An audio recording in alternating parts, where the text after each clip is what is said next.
ಒಂದು ಪೈಸೆ ಖರ್ಚಿಲ್ಲದೆ ನಿಮ್ಮ ಅಡುಗೆ ಮನೆಯಲ್ಲಿರುವಂಥ ಟೈಲ್ಸ್ ಇರ್ಬೋದು, ಫ್ಲೋರ್ ಇರ್ಬೋದು, ಸ್ಟವ್ ಇರ್ಬೋದು, ಮತ್ತೆ ಇದನ್ನ ಹೊಸದರ ಥರ ಮಾಡಬೇಕಾ? ಈ ವಿಡಿಯೋ ನೋಡಿ. ನನ್ನ ಇವತ್ತಿನ ವಿಡಿಯೋದಲ್ಲಿ ನಾವು ಮನೆಯಲ್ಲಿ ಒಂದು ನ್ಯಾಚುರಲ್ ಆಗಿರುವಂತಹ ಕಿಚನ್ ಕ್ಲೀನರನ್ನು ರೆಡಿ ಮಾಡಿಕೊಂಡು ನಮ್ಮ ಅಡುಗೆ ಮನೆಯ ಮತ್ತೆ ಹೊಸತರ ಥರ ಹೊಳೆಯೋ ಹಾಗೆ ಹೇಗೆ ಮಾಡೋದು ಅನ್ನೋದನ್ನು ಹೇಳ್ಕೊಳ್ತಾ ಇದ್ದೀನಿ. ಈ ಲಿಕ್ವಿಡ್ ಅಥವಾ ಈ ಕಿಚನ್ ಕ್ಲೀನರನ್ನು ಮಾಡೋದು ತುಂಬಾ ಸುಲಭ. ಅಡುಗೆ ಮನೆಯಲ್ಲಿರುವಂಥ ಇಂಗ್ರೀಡಿಯೆಂಟ್ಸನ್ನೇ ಯೂಸ್ ಮಾಡ್ಕೊಂಡು ಮಾಡ್ಬೋದು. ಇದರಿಂದ ನಮ್ಮ ಸ್ಕಿನ್ಗಾಗಲಿ ಅಥವಾ ನಮ್ಮ ಕೈಗಾಗಲಿ ಏನೂ ಹಾರ್ಮ್ ಇರಲ್ಲ. ಯಾಕಂತಂದರೆ ನ್ಯಾಚುರಲ್ ಇಂಗ್ರೀಡಿಯೆಂಟ್ಸನ್ನು ಯೂಸ್ ಮಾಡಿಕೊಂಡು ಮಾಡುವಂಥದ್ದು. ಹಾಗೆಯೇ ಇದು ತುಂಬ ಎಫೆಕ್ಟಿವ್ ಕೂಡ. ಒಂದ್ಸರಿ ನೀವು ಇದನ್ನ ಯೂಸ್ ಮಾಡಿದರೆ ಪೂರ್ತಿಯಾಗಿ ಮನೆ ಟೈಲ್ಸ್ ಇರ್ಬೋದು, ಅಡುಗೆ ಮನೆ ಟೈಲ್ಸ್ ಇರ್ಬೋದು, ಫ್ಲೋರ್ ಇರ್ಬೋದು, ಸ್ಟವ್ ಇರ್ಬೋದು, ಮತ್ತೆ ಫಳಫಳ ಅಂತ ಹೊಳೆಯಕ್ಕೆ ಶುರು ಆಗುತ್ತೆ. ವಿಡಿಯೋ ನೋಡಿ ಟ್ರೈ ಮಾಡಿ ನನಗೆ ನಿಮ್ಮ ಫೀಡ್ಬ್ಯಾಕ್ನ ತಿಳಿಸಿ. ಹಾಗೆಯೇ ಇಲ್ಲಿ ತನಕ ನೀವು ಯಾರಾದರೂ ನನ್ನ ಚಾನಲ್ಗೆ ಸಬ್ಸ್ಕ್ರೈಬ್ ಆಗಿಲ್ಲದಿದ್ದರೆ ಸಬ್ಸ್ಕ್ರೈಬ್ ಆಗಿ, ನನ್ನೆಲ್ಲ ವೀಡಿಯೋಸ್ನ ನೋಡಿ ಲೈಕ್ ಮಾಡಿ, ಶೇರ್ ಮಾಡಿ, ನನ್ನ ಈ ಪ್ರಯತ್ನನ ಸಪೋರ್ಟ್ ಮಾಡ್ತಾನೆ ಇರಿ. ಥ್ಯಾಂಕ್ಸ್ ಎಲ್ರಿಗೂ. ನಮ್ಮ ಅಡುಗೆ ಮನೆಯಲ್ಲಿರುವಂಥ ಟೈಲ್ಸ್, ಫ್ಲೋರ್ ಅಥವಾ ಸ್ಟವ್ ಮೇಲಿರುವಂಥ ಎಂಥ ಕಳೆಗಳಿದ್ರೂ ಅದನ್ನ ಚಿಟಿಕೆ ಹೊಡೆದಷ್ಟೇ ಸುಲಭದಲ್ಲಿ ತೆಗೆದ್ಬಿಟ್ಟು ಮತ್ತೆ ಹೊಸತರ ಥರ ಮಾಡುವಂಥ ಎರಡು ಅದ್ಭುತವಾಗಿರುವಂಥ ಕಿಚನ್ ಕ್ಲೀನರ್ ಬಗ್ಗೆ ಇವತ್ತಿನ ವಿಡಿಯೋದಲ್ಲಿ ಹೇಳ್ಕೊಡ್ತಾ ಇದ್ದೀನಿ. ಇದನ್ನು ಮಾಡಲಿಕ್ಕೆ ನಮಗೆ ಜಾಸ್ತಿ ಖರ್ಚೇನಿಲ್ಲ.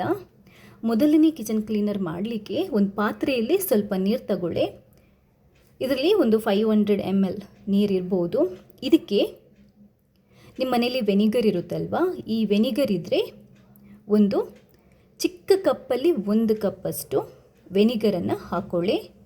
ಸ್ಪೂನ್ ಲೆಕ್ಕದಲ್ಲಿ ಹೇಳೋದಿದ್ರೆ ಒಂದು 8-10 ಸ್ಪೂನು ವೆನಿಗರನ್ನು ಇದಕ್ಕೆ ಹಾಕೋಬೇಕು.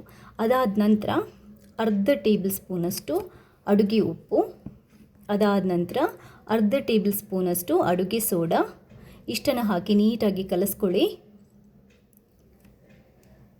ಇವಾಗ ಇದೊಂದು ಸ್ವಲ್ಪ ನಿಮಗೆ ಪರಿಮಳ ಬರಬೇಕು ಚೆನ್ನಾಗಿ ಅಂತಂದರೆ ನಮ್ಮ ಮನೇಲಿ ಯಾವುದಾದ್ರೂ ಡಿಶ್ ವಾಶ್ ಇರುತ್ತಲ್ವ ಅದು ಅಥವಾ ಡೆಟಾಲ್ ಇದ್ದರೂ ಆಗುತ್ತೆ. ಒಂದೇ ಒಂದು ಟೇಬಲ್ ಸ್ಪೂನಷ್ಟು ಹಾಕ್ಕೊಂಡ್ರೆ ಸಾಕು. ಇಷ್ಟನ್ನು ಹಾಕ್ಕೊಂಡು ನೀಟಾಗಿ ಮಿಕ್ಸ್ ಮಾಡ್ಕೊಳ್ಳಿ. ಅಡುಗೆ ಸೋಡಾ ಇರ್ಬೋದು, ಉಪ್ಪಿರ್ಬೋದು, ವೆನಿಗರ್ ಇರ್ಬೋದು, ಇದು ತುಂಬ ಚೆನ್ನಾಗಿ ಫ್ಲೋರನ್ನು ಅಥವಾ ಟೈಲ್ಸನ್ನು ಕ್ಲೀನ್ ಮಾಡಲಿಕ್ಕೆ ಹೆಲ್ಪ್ ಮಾಡುತ್ತೆ. ಹಾಗೆಯೇ ಬ್ಯಾಕ್ಟೀರಿಯಾಗಳನ್ನು ಕೂಡ ಸಾಯಿಸಲಿಕ್ಕೆ ಇದು ತುಂಬಾ ಹೆಲ್ಪ್ ಆಗುತ್ತೆ.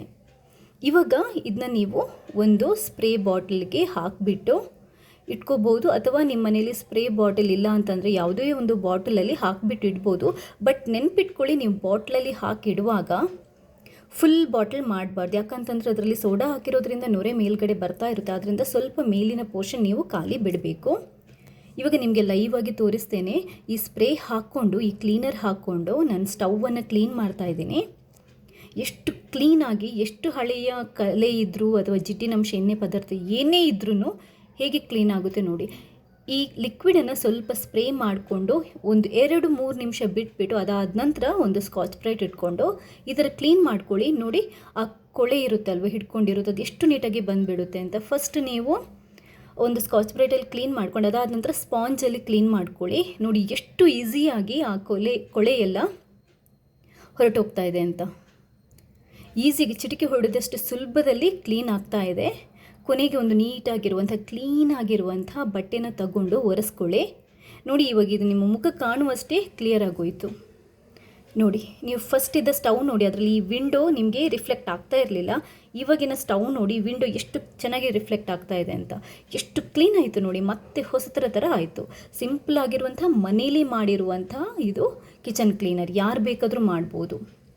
ಇವಾಗ ನಿಮ್ಮ ಮನೆಯಲ್ಲಿ ವೆನಿಗರ್ ಇಲ್ಲದಿದ್ದರೆ ಇನ್ನೊಂದು ಸೂಪರ್ ಆಗಿರುವಂಥ ಐಡಿಯಾ ಇದೆ. ಅದೇನು ಅಂತಂದರೆ ಲಿಂಬೆ ಇದ್ದರೆ ಸಾಕು. 1-2 ಲಿಂಬೆನ ಚೆನ್ನಾಗಿ ಕಟ್ ಮಾಡಿಕೊಂಡು, ಹಣ್ಣಾಗಿರೋ ಲಿಂಬೆನ ಚೆನ್ನಾಗಿ ಕಟ್ ಮಾಡ್ಕೊಳ್ಳಿ. ಲಿಂಬೆ ಹಣ್ಣು ಇಲ್ಲದಿದ್ದರೆ ಲಿಂಬೆ ಸಿಪ್ಪೆ ಕೂಡ ಯೂಸ್ ಮಾಡಿ ಇದನ್ನ ಮಾಡ್ಬೋದು. ಲಿಂಬೆ ಹಣ್ಣೇ ಬೇಕು ಅಂತಿಲ್ಲ. ಈ 2 ಲಿಂಬೆ ಹಣ್ಣನ್ನು ನಾನು ಈ ಥರ ಕಟ್ ಮಾಡ್ಕೊಂಡಿದ್ದೀನಿ. ಒಂದು ಪಾತ್ರೆಯಲ್ಲಿ ಸ್ವಲ್ಪ ನೀರು ತಗೊಂಡು ಮತ್ತೊಂದು 500 ml ಅಷ್ಟು ನೀರು ತಗೋಬೋದು. ಅದಕ್ಕೆ ಈ ಕಟ್ ಮಾಡಿರುವಂಥ ಲಿಂಬೆ ಹಣ್ಣನ್ನು ಹಾಕಿಬಿಟ್ಟು ಇವಾಗ ನಾವು ಈ ಲಿಂಬೆ ಹಣ್ಣನ್ನು ಬೇಯಿಸ್ಕೋಬೇಕು. ಲಿಂಬೆ ಹಣ್ಣು ಇಲ್ಲ ಅಂತಂದರೆ ಇದನ್ನ ಲಿಂಬೆ ಸಿಪ್ಪೆ ಕೂಡ ಯೂಸ್ ಮಾಡಿ ಮಾಡ್ಬೋದು. ಲಿಂಬೆ ಸಿಪ್ಪೆ ಕೂಡ ಹಾಗೆ ಇದೇ ಥರ ನಾವು ನೀರಲ್ಲಿ ಬೇಯಿಸ್ಕೋಬೇಕು. ಚೆನ್ನಾಗಿ ಕುದಿದಾದ ನಂತರ ಒಂದು 5 ನಿಮಿಷ ಆದರೂ ಇದು ಕುದೀಲಿಕ್ಕೆ ಬಿಡಬೇಕು. ಆ ರಸ ಎಲ್ಲ ನೀಟಾಗಿ ಲಿಂಬೆ ಬೆಂದು ರಸ ಎಲ್ಲ ನೀಟಾಗಿ ಬಿಟ್ಟು ನಂತರ ಅದನ್ನು ತಣ್ಣಗಾದ ನಂತರ ಹಿಸುಕಿ ಬಿಟ್ಟು ನೋಡಿ ಕ್ಲೀನಾಗಿ ನಿಂಬೆ ರಸನ ತಗೊಂಡ್ಬಿಡಿ.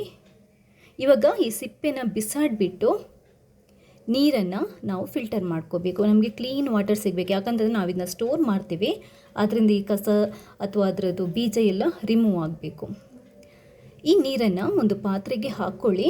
ಲಿಂಬೆಹಣ್ಣು ಬೇಯಿಸಿರುವಂತಹ ನೀರು. ಲಿಂಬೆಹಣ್ಣಲ್ಲಿ ಕೂಡ ಅಷ್ಟೇ ಹೈಯೆಸ್ಟ್ ಕ್ಲೀನಿಂಗ್ ಪ್ರಾಪರ್ಟಿ ಇರುತ್ತೆ. ಇದಕ್ಕೆ ಅರ್ಧ ಟೇಬಲ್ ಸ್ಪೂನಷ್ಟು ಅಡುಗೆ ಉಪ್ಪು, ಅರ್ಧ ಟೇಬಲ್ ಸ್ಪೂನಷ್ಟು ಸೋಡಾ ಪುಡಿ, ಅದಾದ ನಂತರ ಒಂದೇ ಒಂದು ಟೇಬಲ್ ಸ್ಪೂನಷ್ಟು ಅಂದರೆ ಆ ಪರಿಮಳ ಇದೆಯಲ್ಲ ಬರಲಿಕ್ಕೆ ಒಂದೇ ಒಂದು ಟೇಬಲ್ ಸ್ಪೂನಷ್ಟು ನೀವು ಡಿಶ್ ವಾಶ್ ಲಿಕ್ವಿಡ್ ಹಾಕೋಬೋದು. ಏನೂ ಇಲ್ವಾ, ಸ್ವಲ್ಪ ನೀವು ಸೋಪ್ ವಾಟರ್ ಕೂಡ ಹಾಕೋಬೋದು. ಡಿಶ್ ವಾಶ್ ಇಲ್ಲ ಅಂತಿದ್ರೆ ಸೋಪ್ ವಾಟರ್ ಕೂಡ ಹಾಕೋಬೋದು. ಅದನ್ನ ಚೆನ್ನಾಗಿ ಮಿಕ್ಸ್ ಮಾಡಿಕೊಂಡು ಮತ್ತು ನಾವು ಯಾವುದಾದ್ರೂ ಸ್ಪ್ರೇ ಬಾಟಲ್ಗೂ ಹಾಕಿಬಿಟ್ಟು ಸ್ಟೋರ್ ಮಾಡಿ ಎಷ್ಟು ದಿನ ಬೇಕಾದರೂ ಇಡ್ಬೋದು. ಬೇಕಾದಾಗ ನಾವು ಇದನ್ನ ಯೂಸ್ ಮಾಡ್ಬೋದು.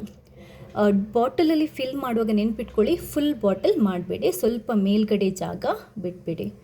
ನಾವು ಯೂಸ್ ಮಾಡುವಾಗ ನೋಡಿ, ಈ ಕಿಚನ್ ಫ್ಲೋರ್ ಕೂಡ ಅಷ್ಟೇ, ಮೇಲ್ಗಡೆ ಟೈಲ್ಸ್ ಕೂಡ ಎಷ್ಟು ಕೆಟ್ಟದಾಗಿದೆ ನೋಡಿ. ನಾನು ಮೊದಲು ಈ ಟೈಲ್ಸನ್ನು ಕ್ಲೀನ್ ಮಾಡಿ ತೋರಿಸ್ತೀನಿ. ನೀರನ್ನು ಸ್ಪ್ರೇ ಮಾಡಿಕೊಂಡು ಜಸ್ಟ್ ಒಂದು 2-3 ನಿಮಿಷ ಬಿಟ್ಟು ಸ್ಕಾಚ್ ಬ್ರೈಟಲ್ಲಿ ಒರೆಸ್ಬಿಟ್ಟು ತೆಗಿತಾ ಇದ್ದೀನಿ. ಎಷ್ಟು ಕ್ಲೀನ್ ಆಗ್ತಾ ಇದೆ ನೋಡಿ ಒಂದೇ ಒಂದು ಸರಿಗೆ. ಈಗ ಅದಾದ ನಂತರ ಸ್ಪಾಂಜಲ್ಲಿ ಮತ್ತೆ ಕ್ಲೀನ್ ಮಾಡ್ಕೊತಾ ಇದ್ದೀನಿ.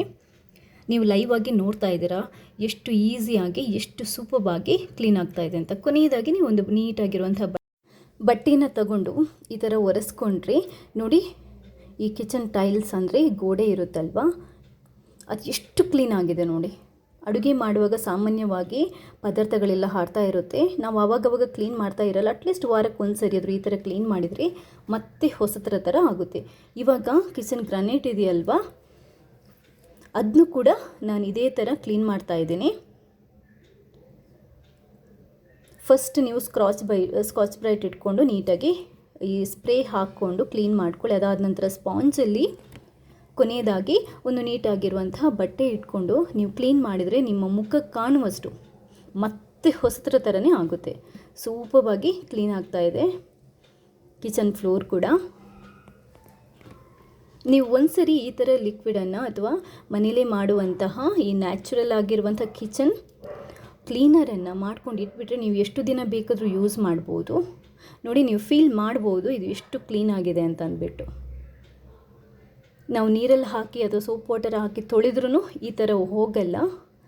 ಯಾಕಂತಂದರೆ ಲಿಂಬೆ ಇರ್ಬೋದು ಅಥವಾ ವೆನಿಗರ್ ಇರ್ಬೋದು, ಉಪ್ಪು, ಸೋಡಾ ಪುಡಿ, ಇವುಗಳೆಲ್ಲದರಲ್ಲಿ ಕೂಡ ಅಷ್ಟೇ ಹೈಯೆಸ್ಟ್ ಕ್ಲೀನಿಂಗ್ ಪ್ರಾಪರ್ಟೀಸ್ ಇರುತ್ತೆ. ಅಷ್ಟು ಮಾತ್ರ ಅಲ್ಲದೆ ಈ ವೈರಸ್, ಬ್ಯಾಕ್ಟೀರಿಯಾಗಳನ್ನು ಕೊಲ್ಲುವಂತಹ ಕೂಡ ಪ್ರಾಪರ್ಟೀಸ್ ಇರುತ್ತೆ. ಆದ್ದರಿಂದ ನೀವು ಮನೆಯಲ್ಲೇ ಈ ಥರ ಕಿಚನ್ ಕ್ಲೀನರನ್ನು ಮಾಡ್ಕೊಂಡು ಇಟ್ಬಿಟ್ರೆ ನಿಮಗೆ ದುಡ್ಡು ಖರ್ಚು ಮಾಡೋ ಅವಶ್ಯಕತೆಯೇ ಇಲ್ಲ. ಯಾವಾಗ ಬೇಕಾದರೂ ನೀವು ಕ್ಲೀನ್ ಮಾಡ್ಕೋಬೋದು. ನನ್ನ ಇವತ್ತಿನ ಈ ವಿಡಿಯೋ ಇಷ್ಟ ಆದರೆ ಲೈಕ್ ಮಾಡಿ. ಹಾಗೆ ಇಲ್ಲಿ ತನಕ ನೀವು ಯಾರಾದರೂ ನನ್ನ ಚಾನಲ್ಗೆ ಸಬ್ಸ್ಕ್ರೈಬ್ ಆಗಿಲ್ಲದಿದ್ದರೆ ಸಬ್ಸ್ಕ್ರೈಬ್ ಆಗಿ ನನ್ನೆಲ್ಲ ವಿಡಿಯೋಸ್ನ ನೋಡಿ, ಲೈಕ್ ಮಾಡಿ, ಶೇರ್ ಮಾಡಿ. ನನ್ನ ಈ ಪ್ರಯತ್ನನ ಸಪೋರ್ಟ್ ಮಾಡ್ತಾ ಇರಿ. ಥ್ಯಾಂಕ್ಸ್ ಎಲ್ರಿಗೂ.